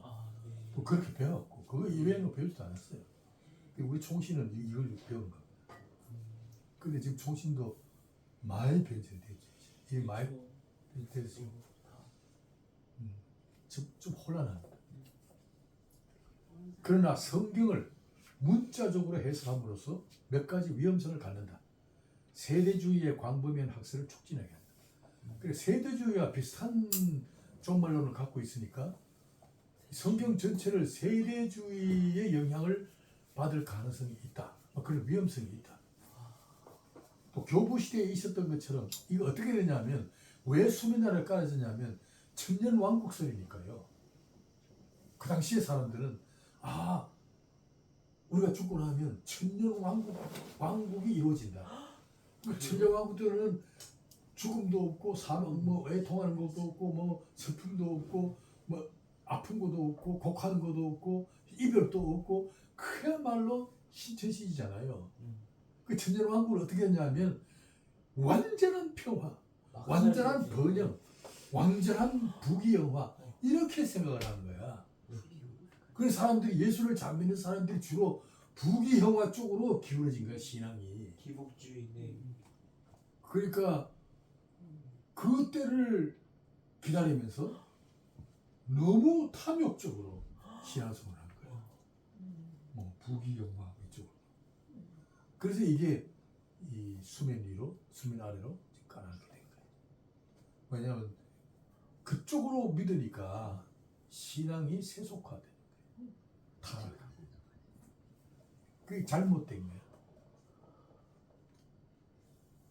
번영신학이 그러니까 이 물질과 사치를 중심으로 묘사하는 허황된 욕구들을 자아내게 했단 말이에요. 7년 대환란을 통과하는 데 따르는 교회의 정치적인 불안감도 있어요. 그러니까 7년 대환란을 통과한다 하니까 이 7년 대환란을 통과하니까 이걸 어떻게 견뎌내느냐 말이에요. 보통 핍박이 아닌데 환란이. 그러니까 이걸 어떻게 견디느냐. 그러니까 오히려 신앙의 불안감을 조성하고 아. 이런 게 있다. 그리고 환란 통과냐 아니면 환란 이전이냐 하는 문제를 야기시켜서 신학적인 논란을 일으켰다. 신앙을 한 그런 거는 조금 문제가 있다. 이렇게 지적을 한 거예요. 그러나 긍정적인 측면에서는 계시록의 역사성의 권위를 지켰다. 계시록의 역사성이에요. 그리고 환란에 대하여 신앙의 긴장감을 고취하는 데 기여하고 있다. 환란이 있기 때문에 네. 좀 더 영적으로 깊어져야 되고 네. 믿음으로 뿌리를 내려야 된다. 오케이. 라는 긴장감을 조성하는 뜻에서 도움이 된다. 그래서 미래의 천국을 준비하는 영적 각성을 일으켜준다는 데에서 이 전철연서, 역사적 전철연서는 호소력이 있다. 이렇게 보는 거예요. 그 정도로만 아직 그 이외에 난 잘 몰라요. 아, 요 정도로만 이해하고 있어. 그렇게까지. 그 다음에 무철연서. 전철연서와 달리 문자적으로 해석하지 않아요. 상징적으로 해석합니다. 상징은 계시록을 해석하는 일반적인 원리로 주입니다. 그리고 이 계시록에는 숫자도 많고 뭐 상징하는 게 많잖아요. 네. 상징 어들이죠. 그래서 천년도 상징으로 보는 거야. 계시록 20장의 천년 왕국은 그리스도의 초림으로부터 시작되었다는 주장이에요. 그렇게 이걸- 많이들도 하시고. 예수께서 오시면서부터 그래도 지났다. 천년 왕국이 시작되었다는 거예요. 그런 말씀하시죠. 지금 우리가 살고 있는 거는 이미 천년 왕국 시대로 보는 거예요. 저도 그렇게 말한 사람도 있어요. 이 무천년서예요. 천년 왕국을 건설하기 위하여 사탄을 천년 동안 결백하여 무적에게 던져버리는 권세는 초림부터 시작된 그리스도의 사역입니다. 참 이거 굉장히 호소력이 많아요. 이 무천년설이. 특히요 오리겐은 알렉산드리아 학파의 수장이 되는 학자인데, 그 다음에 어거스틴은 말할 수 없죠. 그 다음에 루터와 칼빈, 종교개혁의 주체들이잖아요. 네. 루터와 칼빈, 바빙크와 벌고프. 현대신학자 중에 바빙크, 내가 지금 바빙크를 추천하고 있는데 바빙크와 벌고프. 우리 보수주의 신학을 벌고프 빼면 아무도 없잖아. 네, 그렇고. 이와 같은 개혁주의 신학의 주체들이 무천년설을 주장해요. 무천년설. 굉장히 호소력이 있죠. 그래서 우리 총신도 무천년설로 많이 넘어갔어요. 왜냐하면 네. 이 종교개혁의 주체들이니까. 아, 개혁신앙. 계시록 20장의 천년을 그리스도의 초림으로부터 재림까지의 기간을 가르치는 네. 일종의 상징적이고 영적인 숫자로 해석을 한다. 이쪽에 천년 왕국을 재림 이후에 이루어질 역사적이며 지상의 왕국으로 보지 않고 그리스도의 초림, 십자가와 부활과 승천을 통하여 죄와 사탄의 세력을 멸하시고 만주의 주로 높아지신 그리스도께서 재림하실 때까지 교회의 시대를 온 세상을 다스리는 영적 왕국으로 본다. 교회 시대. 이거 맞는 것 같아요. 맞는 것 같지? 네, 저도 맞는 것 같아요. 네. 이걸 지금 이렇게 주장하는 네. 학설들이 상당히 호소를 했어요. 뭐 우리 종신도 영적으로 힘들 뿐이지. 공격 교실. 젊은 교수들이 천년 왕국설을 주장합니다. 들어보겠습니다. 중국어. 참 무철연설을 근데 여기 무철연설은 성경 해석을 모두 상징으로 보면서 역사적인 실제로 인정할 내용, 즉 종말의 임박성. 그러니까 이분들은 종말의 임박성이 좀 희박해. 예, 죄송합니다. 5703이 누구 차죠? 525의 엄마 거? 아, 차를 막아놨는데 차 빼달라고. 대환란을 대비하는 긴장감이 해이해지는 경우가 조금 해이스러워. 그 다음에 네. 갈망과 어떤 열정 같은 게 식어질 가능성이 있어. 그래서 따라서 아, 그 네, 차 빼라고 무천연설을 할게요. 주장하는 분들은 네, 지사님 매일매일 차 빼라고 할게요. 아유, 성경을 잘못해놨네. 상고하고 그러니까 한쪽에다 기도로 내놨어야지. 영적으로 살아있고 아, 그러니까 제가 진리의 얼른 말씀을 빼라고 일용할 양식으로 얼른 빼라고 할게요. 섭취하는 신앙생활 꾸준히 해야 아니, 내가 죄송합니다. 그래서 나도 사실 중심 좀. 무천. 차라리 차라리 그 무칠년설이 상당히 후손이 있어서 지금 통합치면 뭐 거의 100% 무칠년설이 그렇지. 맞아. 고단적으로. 그 다음에 근데 우리 합동치에는 지금 무칠년설로 자꾸 넘어가니까 합동 교단은 선생님 나는데 사좀 빼줘. 밑에 차가 못 나가. 저 옆으로 다시 붙였어야 되네. 역사적 전선을 회복하자고 밑에 그러고 103호가 데모하고 또 그래요. 전화를 해도 안 받는다. 키 없어요 키. 구천년설. 구천년설은 좀 호소이 없어요. 왜냐하면 천년 왕국이 그리스도의 재림 이후에 이루어진다는 주장입니다. 천년 왕국 기간은 선이 악을 이기고 인간 사회가 점차 정화될 것이고 대규모의 유대인들이 회심하게 될 것이다. 일종의 영적 대변화가 일어날 것을 주장합니다. 복음이 모든 민족에게 전도사님 차 전파된 빼달래. 다음에 세상의 끝이 온다는 것이다. 그리스도께 다스리는 왕국은 악이 쇠퇴하고 교회가 왕성하게 일어날 것을 역사적으로 아주 보고 있고 이걸 아주 낙관적으로 보고 있습니다. 이분들은 그 이들의 강점은 복음 전파, 선교 사역. 그러니까 복음이 들어가는 곳마다 어둠의 나라가 개몽이 되고 인류가 평화를 누리게 될 그리스도의 왕국을 대망합니다. 그러나 후천년주의자들의 학설은 타락을 읽고 있다. 왜냐? 세상은 갈수록 좋아지는 게 아니라 악해지고 있고 교회가 나보다 부흥하는 게 아니라 쇠퇴해져 가고 있고 복음의 능력도 날이 갈수록 점점 쇠약해져 가고 있기 때문이다. 영적으로 더욱 혼탁해지는 시류를 방지할 힘을 잃어가고 있다. 종말의 감이 갈수록. 그럼에도 후천년주의자들이 대망하는 복음의 황금시대에 대한 열망을 멈춰서는 안 될 것이다. 복음의 황금시대. 우리 그 열망을 놓치면 안 되는데 복음시대를 열망하는 선교의 열정이죠. 이분들은 만민에게 복음을 전파하는 선교의 열정을 가지고 전 세계를 복음화해야 된다는 그 평화의 시대, 황금시대 이것을 주장을 합니다. 그러나 이 주장은 별로 설득력이 없다. 황금 만능주의. 그 다음에 이제 결론을 내려보겠습니다. 천국의 도래에 대하여 현재생과 미래생을 중심으로 종말론의 주장들이 다양합니다. 이제 배웠죠. 어느 것을 하나의 통일된 학설로 결정하기에는 우리의 지혜와 능력으로 손이 닿지 않음을 느낀다. 모든 학설이 다가오는 천국을 준비하는 데 필요한 영적 교훈들을 호소하고 있기에 어느 하나를 버릴 수는 없다. 역사적 저천년설은 신앙생활을 적극적이며 긴장감을 갖고 종말을 준비하는 데 일조하고 있고 무천년설은 신앙생활을 혼란과 갈등에서 빠지지 않게 하는 안정감을 준다는 데서 덕이 되고 구천년설은 복음 전파의 열정을 분발케 하는 동기를 준다는 데서 도움이 된다. 사탄의 미혹으로 말미암아 종말론의 학설로 인한 상실감이나 회의론을 틈타지 않게 하고 오히려 믿음을 바로 세우는 계기가 됐으면 좋겠다. 이렇게 결론을 내려줬어요. 어느 하나를 주장할 수가 없다. 다 도움이 된다.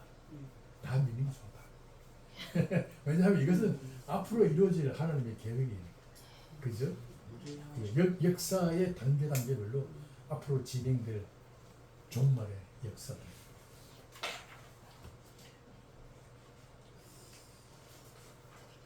세대주의적 전천년설은 우리가 받아들이지 않아야 될. 그렇죠. 우리 받아들일 수 없죠. 아니 세대주의는 위험해요. 성경 해석에서 신사도 운동이 그걸 말따르냐. 그걸 진사도 운동도 이 세대주의는 시대별로 신앙을 강조하니까 7세대로 나누는. 그게 있죠. 세대주의. 삼위일체론에서도 좀 생각이 많이 나요. 7년부터 어긋나는 우리 전통부에. 전사님은 다 생각이 배운 게 다 생각이 나 전사님. 아니요. 생각 다. 근데 지금 많이 잊어버렸습니다. 그러니까 내 생각에 잡다한 거 다 정리하고 배운 거 요걸로 다시 정리해야 돼. 주택하고 너무 잡다한 게 막 들어가 있어. 박차 있어. 다 정리를 해야 돼. 짬뽕에 있습니다. 그래. 15살로 짬뽕. 돌아가. 짬뽕. 지금 다시 정리를 해야 돼. 이거 읽고 얘기하고 이 정통 개혁주의 신학의 줄거리를 잡아요. 정말 내가 볼 때는 신학은 개혁주의, 개혁주의 신학의 줄거리 이게 내가 아무리 연구를 해도 이거 이외에는 붙을 게 없어. 이거 붙어야 돼. 이 정통이. 다른 얘기를 하면 번잡해져. 줄거리 그 하나님의 주권 중심의 신학적인 논리입니다. 교회를 제가 많이 들어야 그래서 이제 설교를 하실 때에도 이 개혁주의의 근간을 이루는 하나님의 주권 신학 체계를 가지고 설교를 하는 훈련을 해야 돼. 앞으로 이 모임이 계속 되면 이제 구체적으로 설교를 작성하는 그 방법을 연구하고 싶어요.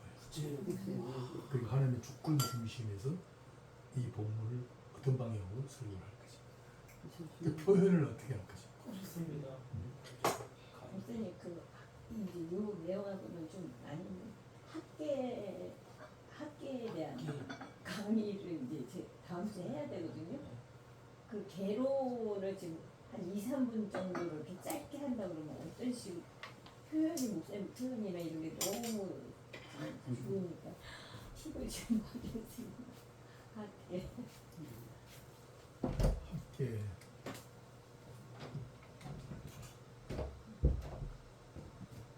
일반적으로 성전 재건의 동료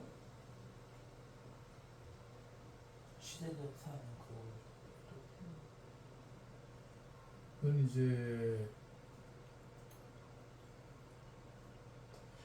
학계는 이제 70년 포로 생활을 이제 마치고 이제 성전 건축을 재촉하는 성지잖아요. 그러니까 뭐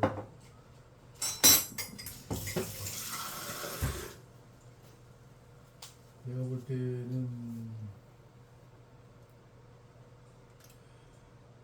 그러니까 포로 생활에서 신앙을 남의 나라의 문화에 압박을 받으면서 여호와 하나님이 제일주의를 생각하고 그뭐 아메리카 스페인이 다 살았지만 일반 유대인들이 다 그렇게 살았다고는 볼 수 없잖아요.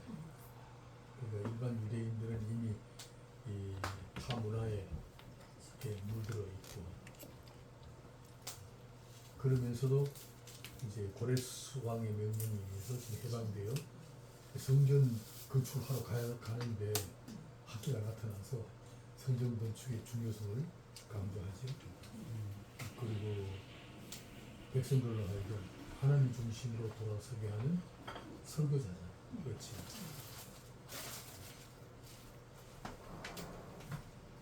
그러니까 율법에 대하여 해이해진 백성들을 다시 하나님께 관심을 갖도록 그 외치는 선지자의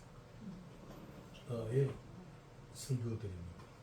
거기 이영애 말씀. 그거 나올 거예요. 주제가 나올 거예요. 그 주제별로 잠시 요약하면 되지. 그 주석이나 보면 나와요. 요약. 그렇게 내가 갖고 있는 성경은 그게 잘 되어 있더라. 성경을 무슨 성경을 봐요? 그냥 성경을 프리스트. 그리스도 성경 참고하실 때는 어느 참고하실 때 처음 듣는 성경 이름이에요. 저도 아 그게 단락이나 이런 게 나눠지지 않아서 이제 그거 공부하느라고 나눠져 있는 걸 보면 그걸 갖다 보게 되잖아요. 근데 그 성경은 나눠져 있지가 않아요. 그래서 그냥 목사님은 유진 피터스님 메시지 부분에 대해서 아니라고 생각하죠. 개개정주의. 성경도 아니야라고 생각하죠. 연성 씨한테 요즘 피터스는 교회론이 약하니까.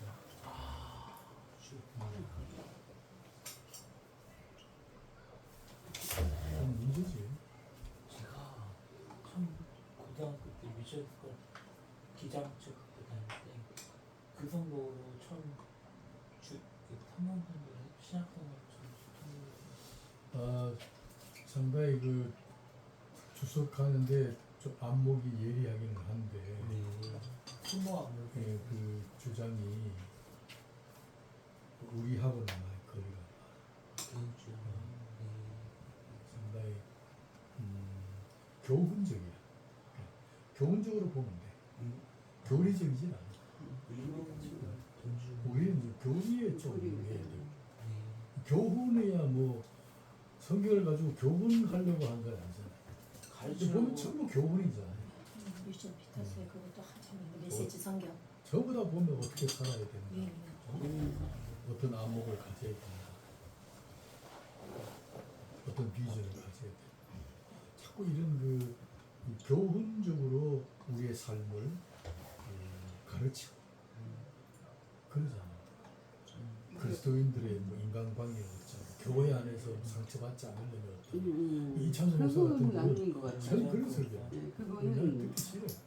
그 일시적이지. 맨날 들으면 뭐해? 일시적이고 그게 동성애가 없자고.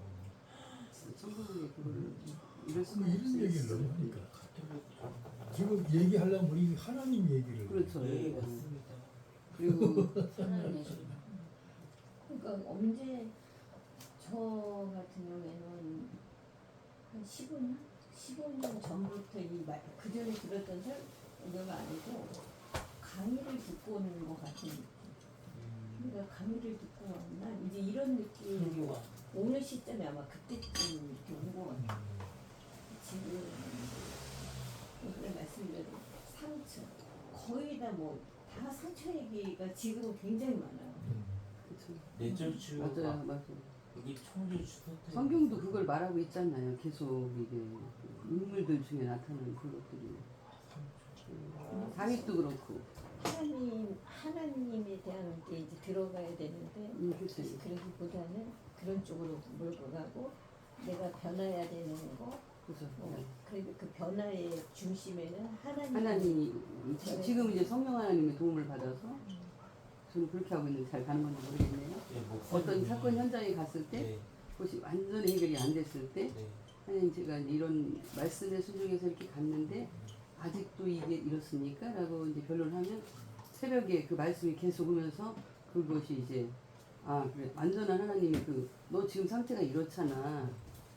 근데 왜 그러니? 이렇게 말씀으로 딱 주시면 딱 일어나지고 그게 체계적으로 온 것 같아요. 그런 것들이. 그래서 주님 맞죠. 그게 맞아요. 그래서 씩씩하게 일어나서 탁 하고 그거 이렇게 확장시켜 나가고 이렇게 있던 것을 또 실패하고 또 말씀을 주시면 그 말씀을 갖고 했는데 왜 안 됩니까? 이게 여기까지 왔는데 왜 안 됩니까? 하나님 또 변론할 때는 하나님 완전한 또 너 여기 이거잖아 지금. 그러면 그렇군요. 그 말씀 또 붙들고 계속 그 성령 하나님 가르쳐 주시는 것 같아요. 새벽에 말씀을. 그러면 이제 그럼 완전한 건데 왜 사단이 왜 그거를 자꾸 그러지? 내가 이제 그러거든요. 그러면 이제 완전해지는 거지. 그게 하나님이 주시는 거니까. 그게 이제 무슨 큐티하는 사람들의 방법인데 그 큐티의 위험성은 자칫하면 그날 느끼는 대로 대처하고 그 방향으로 보시는 그러잖아요. 그러려면 신학적인 관점에서 보면 자칫하면 하나님을 내 생각 속에 두는 내가 주인이 되고요. 근데 그 성경을 읽다 한 게 아니라 잠재의식 속에서 그게 말씀이 계속 나오거든요. 잠재의식 속에서 새벽에 자면서 기도를 저녁에 해갔거든요. 하나님이 칭의가 오고 의인이 됐고 회개가 오고 말씀이 여기 왔는데 그래서 여기까지 왔는데 왜 또 이게 또 드러나죠? 이게 어떻게 된 겁니까? 아니야 그건 자면서 그게 그 말씀으로 딱 이렇게 풀어주시는 거예요. 그렇지. 뭐 예, 예. 일정한 체계가 있으면 예예예. 거기에 맞춰서 나를 조정하고 나를 조정하고 그죠? 예. 나를 변화시키고 나를 하나님의 뜻에 그죠? 접근하도록 나 자신을 교정하는 그래서 예예. 그렇게 해야 예. 그렇게 하니까 그러려면 이제 예. 신학적인 논리 체계가 예. 분명해야 돼. 예, 그렇죠. 예. 그리고 딱 그 되게 큐티한 사람들이 그런 것 같고 근데 이전에는 이제 말씀 읽다가 들어오는 거 딱 잡아 지금 그런 게 아니고 그래 그것이 아니라 잘못됐다는 걸 알고 그렇지. 예, 지금 이제 칭을 배우고 의인의 대를 섞고 회개의 영을 부어주시고 그 다음에 이제 말씀이 이렇게 된 상태고 그러면서 이제 완전하지 않은 지금 천국을 향해 저희가 가고 있잖아요. 천국. 그러면서도 이제 사탄이 요구하는 그런 사탄이 하는 공격 같은 것들이 있잖아요. 아, 이거 왜 그렇습니까? 넌 이래.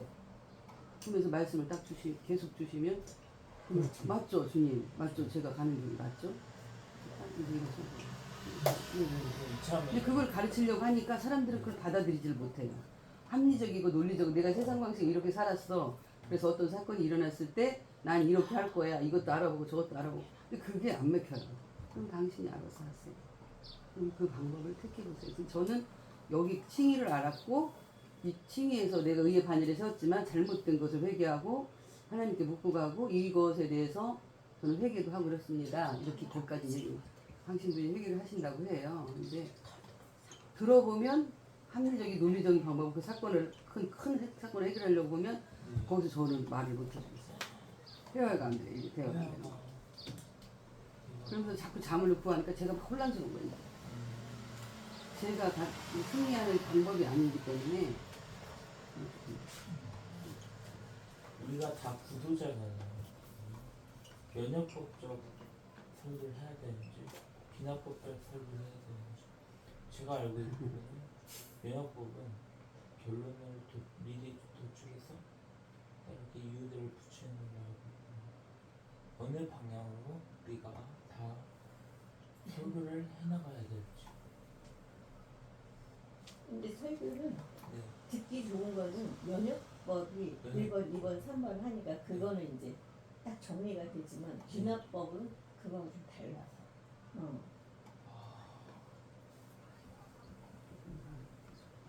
의사는 다 알고 저는요 개인적으로 1번, 2번, 3번 하는 걸 좀 연습해야 될 것 같아요. 제가 말하는 게 아시다시피 장황하거든요. 논리가 매일 저기 목사님, 남 목사님 오시는 여기 와서 들으면 남 목사님 이렇게 하기 때문에 듣다 보면은 그게 이제 변화가 있겠지. 순서는. 이렇게 배우는 거는